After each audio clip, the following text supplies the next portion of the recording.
And our third participant is Governor Mitt Romney from Massachusetts. Governor.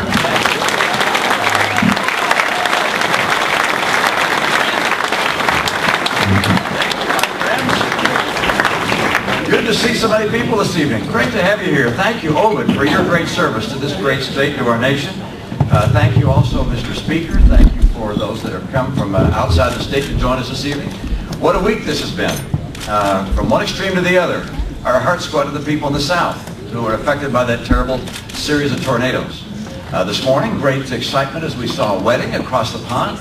And there was big political news this week. The President finally produced a long-form birth certificate. And, you know, there was no one more disappointed than that amiable, know-it-all windbag, Joe Biden. I wish Joe Biden well. Now, I want to thank you in New Hampshire for the role that you play, a critical role in assessing who ought to be our nominee and who the next president ought to be. And that's a role which is special because you put so much attention and involvement in the selection of individuals and pay so much attention to them. I appreciate that. The nation does. And because of your special role, I want to tell you a bit about why Ann and I are back talking to you about a presidential run. And I'm going to begin with family and values. My dad, you don't know a lot about. He grew up poor, actually. You know, he was governor later in life, but he grew up poor. His dad went broke multiple times. He was a lath and plaster carpenter as a young man. And then on his honeymoon, to pay for the hotels and gas, he sold aluminum paint from the trunk of the car. But he believed in America. And even though he didn't have a college degree, he believed that in America, where a lath and plaster guy could grow up to become head of a big car company and could become governor of one of the states where he'd sold aluminum paint on his honeymoon. Now, Dad taught me values. He taught me the value of hard work. He taught me the value of family and faith and their preeminence in my life. He taught me to care for other people. And he taught me a profound and abiding love for the United States of America. As my career began, I got involved in business, as you know. And as a result of the business I started, or helped to start, I was involved with some startup businesses and then ultimately some very large businesses, some in trouble, sometimes as successful, sometimes not. But one thing I learned was how jobs grow in this country and how they go elsewhere and how you compete with other countries. And I learned how you can try and make America a more competitive place with more jobs to grow. That's why it's broken my heart to watch this president who has no experience in the private sector, never worked in a business, at a job that you're working in, has no experience in leadership, and then he took the reins of the country at the time the economy was going down. And as a result, he says, well, he just inherited the downturn. Yeah, that's right. But he made it worse. And he made it deeper and longer. It's 3 years now. We have 20 million Americans out of work or underemployed or given up looking for work. We have people who don't know how they can make ends meet because of the cost of gasoline and the higher cost of food. It is simply inexcusable. He could have learned better. He came to New Hampshire. Look, he saw the mills in Manchester. He saw the buildings. He recognized that there was an economic crisis here. He could have learned that when you dealt with that economic crisis, you believed in holding down taxes, keeping regulations low, balancing budgets, keeping government small. And that formula has filled those mill buildings. And now New Hampshire is a capital of innovation and small business. But he didn't look to New Hampshire. Instead, he looked to Europe. He looked to Europe. And what he saw over there is when their economies got in trouble, that they spent more money and borrowed more money. So that's what he did. And when they saw that their healthcare system was in trouble, the federal government took it over. That's what he did. And then, of course, when energy prices were high over there, the solution was higher energy prices with cap and trade. And then he also looked at labor regulations and said, you know what, we need to tilt the playing field much more in favor of labor. All the things he did, you look at them one by one, are just like the Europeans did. And Europe doesn't work there. And it sure as heck is not going to work here. He got it wrong. Don't look to Europe. Look to America. I believe in America.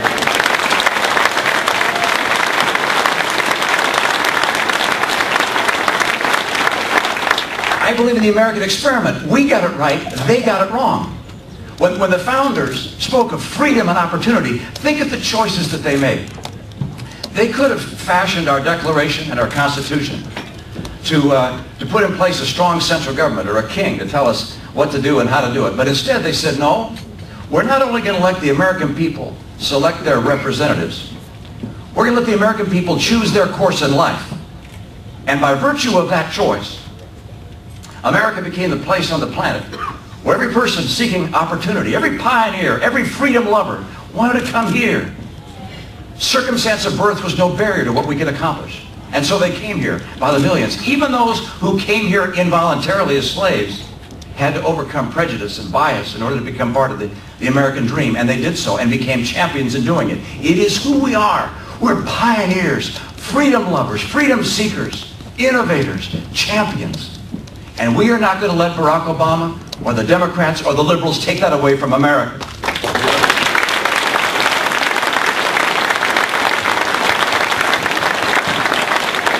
I believe in free enterprise and capitalism. How many people in here, you or your spouse, work in a business, in the private sector? Almost everybody. I don't think the president likes you. I do like you. I like the jobs that you create. I know what it takes to make more good jobs. I believe in small government. America believes in small government. We're spending too much money. We ought to cap how much money we spend at the federal government level at 19% of GDP or lower. Cap the spending and cap the regulations as well.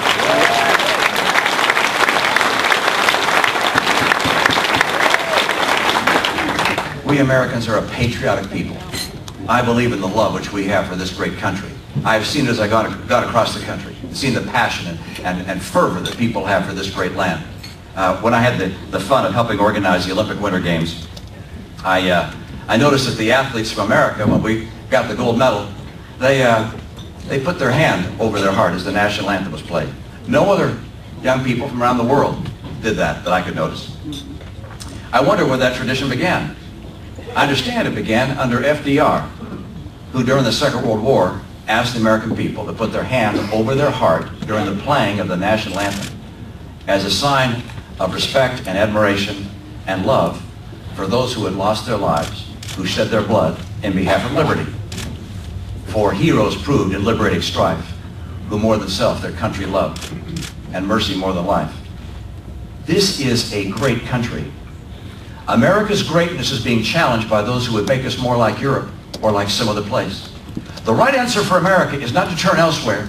It's to turn northward to New Hampshire and other great states that will understand the principles of freedom, opportunity, and free enterprise, capitalism, small government, and federalism, and the Constitution.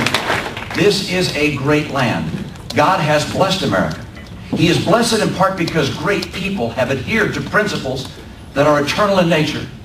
We will hold fast to those principles that make America America, and by doing so, we'll provide for our next generations with freedom and prosperity in a land that our God will be proud to call his own. Thank you so much. Great to be with you tonight.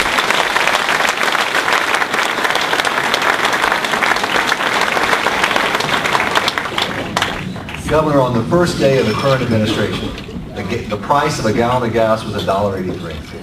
It's doubled basically since then. Wow. $1.83. $1.83. And it's not just gasoline, but utility bills as well that are going up. What policies would you pursue to bring down these energy prices that are hurting businesses and families? I just can't help but notice that you remember during the Ronald Reagan, Jimmy Carter debates, that Ronald Reagan came up with this great thing about the misery index, and that he hung that around Jimmy Carter's neck, and that had a lot to do with Jimmy Carter losing. Well, we're going to have to hang the Obama misery index around his neck. And I'll tell you, the fact that you've got people in this country really squeezed, with gasoline getting so expensive, with commodities getting so expensive, families are having a hard time making ends meet. So we're going to talk about that, and housing foreclosures and bankruptcies and higher taxation. We're going to hang him with that, so to speak, metaphorically, to be careful these days. I learned that. With an Obama misery index. Now, what do you do about energy prices? All right, we're not going to change them overnight. He'd like to find a scapegoat. By the way, you notice anytime the president has an area of concern, he tries to find someone to blame. We're going to have an investigation and to see if there's price gouging going on. Mr. President, the reason gasoline prices are so high is we don't have enough oil, and we haven't drilled for it in this country, and we haven't put in place resources to use the natural gas that Rick Santorum just spoke about. That's what the reason is. And so if you want to see gasoline prices brought down, you have to increase supply. Now, some would say, but that would take years to come about. But you know something about how pricing works. When prices are set, they look not only at the supply and demand today, but their expectation of future supply and demand. And if we start drilling and use our natural gas, which has suddenly become in massive abundance, and use our oil and our coal, as well as our renewable resources, we can change the equation in supply and demand long term and finally begin to bring that balance into a point where prices can be affected. And by the way, one more thing. If we're going to spend a lot for energy, let's spend it here at home. Right. Let's not spend $500 billion to bad guys around the world.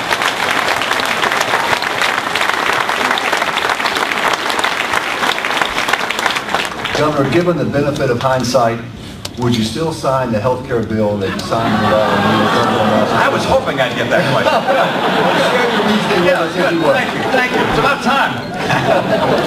Let me tell you, in my state, like in most states, there are a lot of problems in health care. You got people who, if they change jobs, lose insurance and can't get reinsured. You got people who have pre-existing conditions that can't get insurance. You have something else you are concerned about, people that don't have insurance at all. And then there's some folks who show up at a hospital with, let's say, a heart attack or come from an automobile accident, and they rack up huge bills, $100,000 bill, $200,000 bill. They don't have any insurance. And guess who they expect to pay? You, the taxpayers. In my state, we were spending hundreds of millions of dollars giving out free care to people who could have afforded to take care of it themselves. And so I went to work to try and solve a problem. And it may not be perfect, by the way. It is not perfect. Some parts of that experiment worked. Some parts didn't. Some things I'd change. One thing I'd never do, by the way, would be to impose a one-size-fits-all plan like Obamacare on the nation. That's simply wrong and unconstitutional. And it won't work. And I like how the president wants to...